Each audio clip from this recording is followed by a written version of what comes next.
Okay, hello everybody. Welcome to our first English home learning. We are going to be continuing on from something that we were doing last week. We are going to be learning about non-chronological reports. Now, if you were in on Monday, you would have been here at the beginning of our creation of our animals for our non-chronological reports. Essentially, what we were doing is we were following on from last week when we were describing mythical and magical creatures using captions, subheadings, and all those sort of non-fiction features of writing. And we decided to create a creature, and we were going to write a non-chronological report about that creature. So thinking about where it lives, what its behaviour's like, the features of its appearance and how that helps it live in that particular habitat. So on Monday we drew some magical creatures and we started to label them just so that we would be prepared to write our non-chronological report later in the week. However, the circumstances have changed now, so we can't actually get those pictures from school. So what we are going to do today is we are going to recreate those pictures so that we can still go on to write the report about our creature, but we are just going to have to redo that. But it's okay, because if you wanted to change your creature, if there's perhaps something that you didn't like about it or something you would have done differently, then this is your opportunity to do that. If there's a feature that you didn't include when you drew it, you can redo it. Or maybe if you wanted to change it completely, you've now got an opportunity to do so.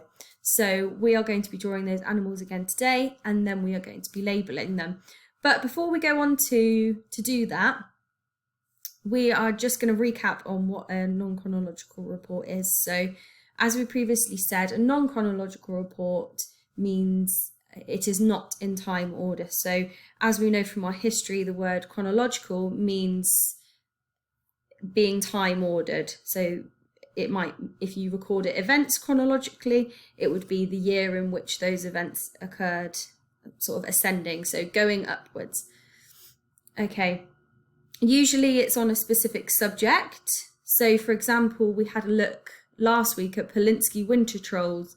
So these were some made-up trolls, and we looked at a non-chronological report telling us all about them, just about those. It didn't randomly start talking about chameleons or firemen. It was on that specific subject. I couldn't think of any other examples, excuse me, but it was on that specific subject. So let's have a little look underneath my box. So yeah, not written in time order. A non-chronological report is a piece of text that is not written in time order. So it's not a diary, it's not you recounting a story. And it tends to be non-fiction, so about things that are happening in real life. On this occasion, we are going to do it on a magical creature, but we're going to pretend as if that animal was something that existed in the real world. So they give specific information on subject and events as well. So main features, so we will sort of just go through these just to give us an idea and just remind ourselves of what a non-chronological report looks like. So we've got our main heading. So for example, last week we had Polinsky winter trolls at the top telling us what our report was going to be about. And then we had subheadings, which were smaller headings with more specific information. So for example, how do Polinsky winter trolls behave, and what do Polinsky winter trolls eat? So we knew that the paragraph underneath was going to be very specific, and if we wanted to know what they eat, we just need to read that paragraph alone. Also, we had a picture with a caption, so a picture depicting what the creature looked like, what the Polinsky winter troll looked like, and the caption was the sentence underneath that told us all about that picture. So it was depicting a family of Polinsky winter trolls. And last week you did some really great work creating captions for those mystical, magical creatures that we cut out and stuck in our books. And I was really amazed with some of the things that you had come up with, you know, where they lived, what they like to do, what their habitats were like. It was brilliant. So I'm sure you'll have no problem coming up with a caption for your own magical creature. And we also, lastly, had, we had eye-catching large font. So obviously stuff that's going to make your reader hone in on that particular part of the text. So if you remember, we had that fun fact at the bottom, and that was all in bold and slightly bigger than the other writing, so it made you want to read it. So maybe you can think about a fun fact you might want to include in your report.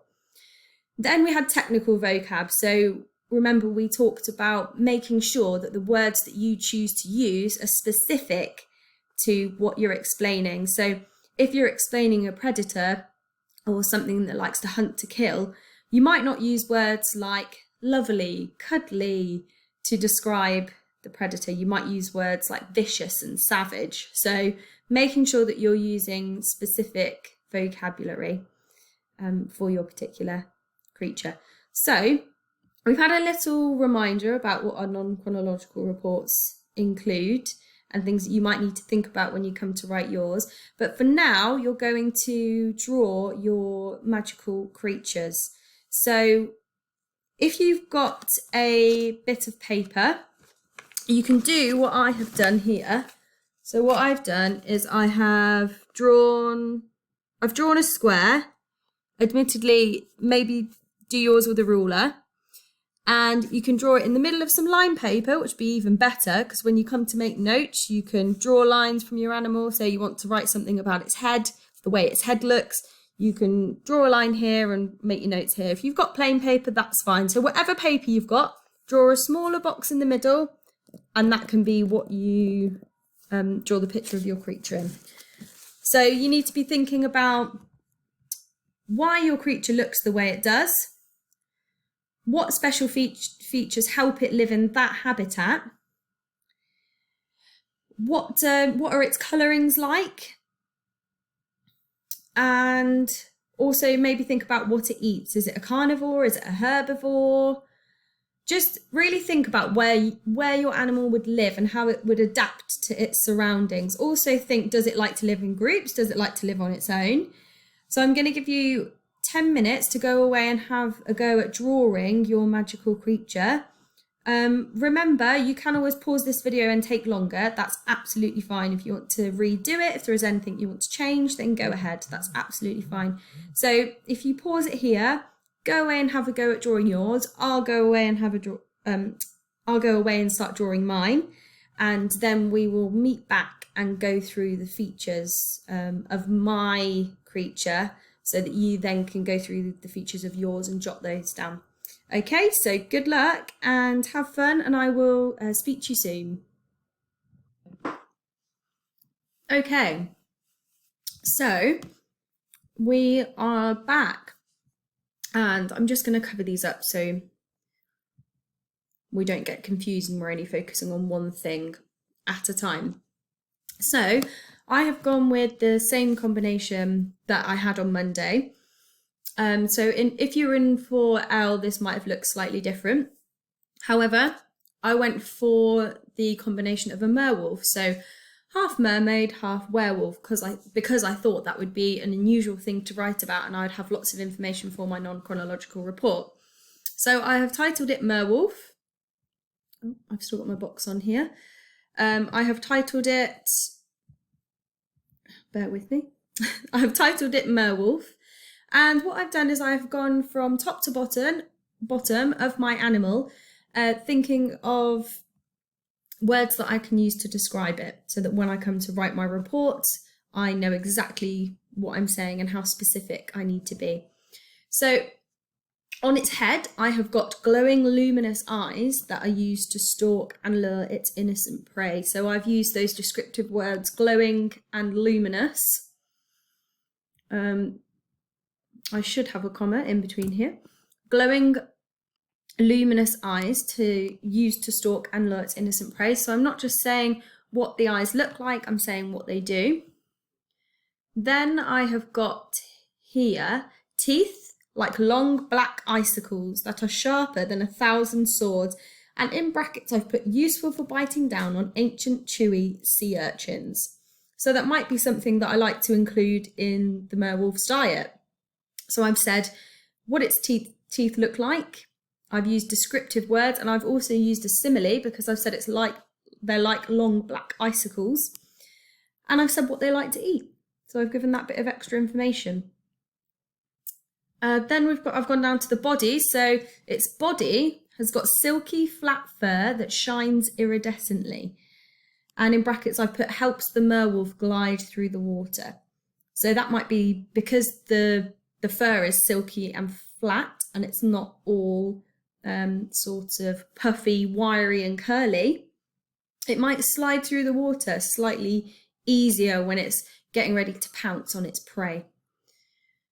Iridescently as well is just a way to describe the colour of it. So it's sort of shiny, shimmering colour. It's got lots of essence, different colours in it. So it's a rainbow. And have a look online, see if you can Google iridescently and you'll get some really interesting pictures come up. So then I went down to Hans, and because he lives in water, but he's also, he or she is a wolf, I thought I need to combine water and werewolf together. So I went for blue webbed flippers. So I've said exactly what they look like, sort of compared them to a flipper, with sharp retractable talons. So these are these yellow claws here.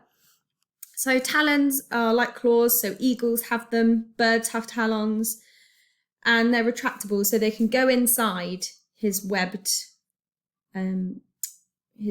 flippers. So that might help him when he's swimming, and also it might be good if he wants to, let's say, lure some prey. Those talons might hide inside.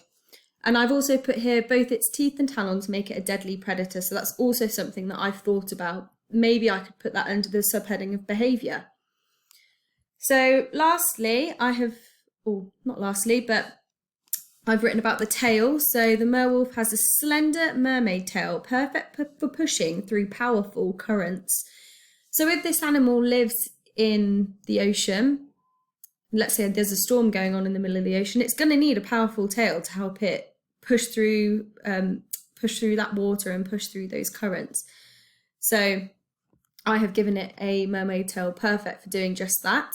And then lastly, I've focused on the scales. So the scales, although fish-like, so I've used I saw a wubub there, so see if you can include some of that in your writing to make some complex sentences, are covered in, so the scales, although fish-like, are covered in fur similar to its body, helping its ability to swim. So as you can see, I've described things first, and then I've said why this is good. So, I've said the eyes are luminous, but why is that good? I've said it's got a slender tail, but I've said why that's good. So when you're writing, when you're going to be annotating yours, just like I have done with mine, label the feature, think about some really interesting adjectives you could use to describe your creature. So think about your expanded noun phrases, but think about why it's got that feature. How does that affect where, how does that help it live where it's living? How does that help it find its food? How does it benefit it? Or it might have a feature that doesn't benefit it and actually makes its life quite difficult. It's up to you what you do. So what you're going to do is, let's imagine you've drawn your picture here. You're going to sort of draw lines coming off and do what I've done. So go from head to bottom of your creature. Think about the different things that your creature has and how that helps it live in its environment. Be as creative as you can be, and think about the subheadings you might use later on for your non-chronological report. So behaviour, what it likes to eat, all those sorts of things. And then tomorrow we're going to have a look at planning our non-chronological report. So we can build on this tomorrow, but for now, try and include as much detail as you possibly can for your creature. And we will develop the merwolf tomorrow and see what happens. But have a good go, good luck, and I will see you for English tomorrow. Bye.